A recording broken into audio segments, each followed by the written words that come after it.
Hi guys! Welcome back to my channel. For today's video, magluluto tayo ng Canton Guisado.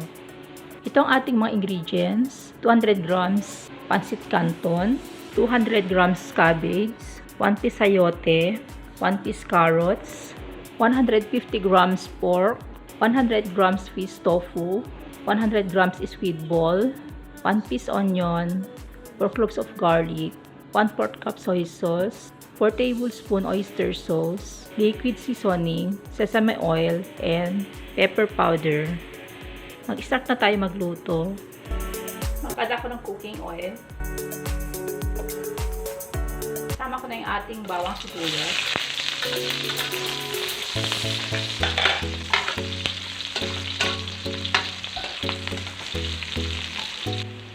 Sama ko na yung ating pork.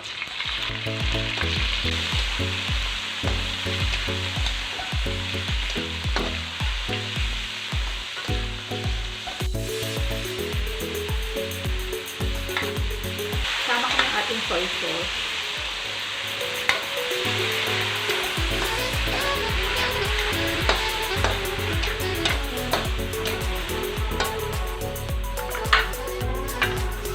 Mag-add ako ng pepper powder.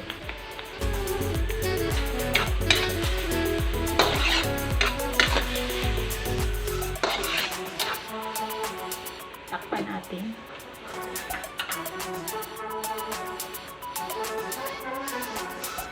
After 5 minutes, check natin.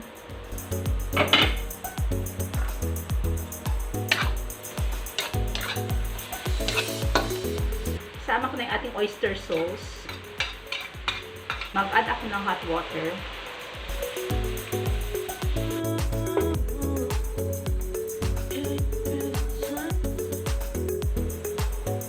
Check natin.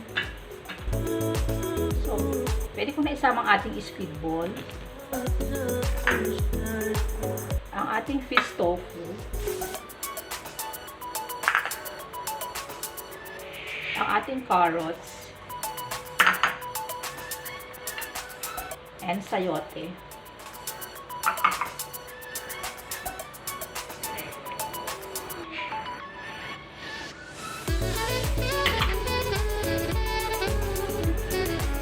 Lutuin ko lang to ng mga 2 minutes before ko ilagay yung ating pancit canton. So, ito na guys. After 2 minutes, sama ko ng ating pancit canton.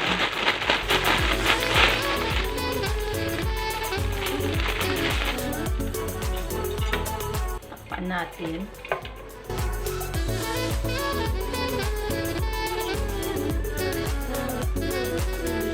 Check natin. Pwede na natin isama ang ating repolyo.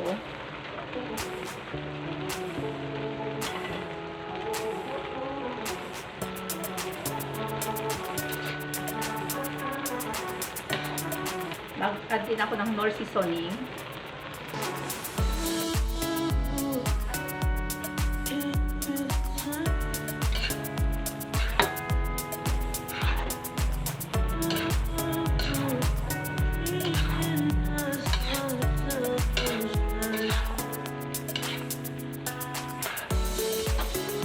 So, ito na guys, luto na yung ating Canton Guisado.